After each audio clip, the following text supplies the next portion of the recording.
අඩි 17,000ක් උස හඳේ තියෙන උසම කඳු වැටිය දැකලා තියෙනවද? අද මම ඔයාලට පෙන්නන්නම් මේ දුරේක්ෂයෙන් ඕක බැලුවොත් පේන්නේ කොහොමද කියලා.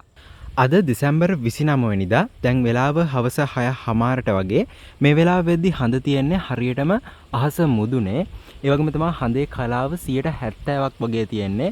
මේ වගේ කලාවක තියදී තමයි අපිට හඳේ ආවාට සහ මේ වගේ කඳුපන්ති වඩාත් පැහැදිලිව බලන්න පුළුවන්. ඒ නිසයි මම අද දවස මේක ඔයාලට පෙන්වන්න තෝරගත්තෙත්. ඉතින් මම දැන් දුරේක්ෂය හඳ වෙතට යොමු කරලා තියෙන්නේ. අපි දැන් බලමු කොහොමද ඔය කියන කන්ද මේ දුරේක්ෂයට පේන්නේ කියලා.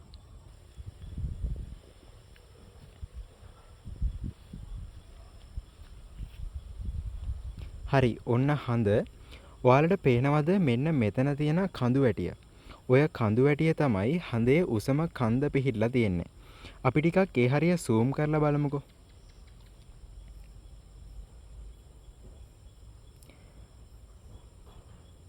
මේ තියෙන්නේ ඒ කඳු වැටිය zoom කරාම පේන විදිහ. කලින්ට වඩා ටිකක් දැන් clear.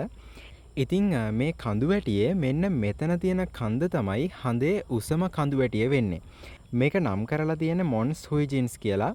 ඒකේ උස මීටර් 5300ක් විතර. ඒ කියන්නේ දල වශයෙන් අඩි 17300ක් විතර වෙනවා.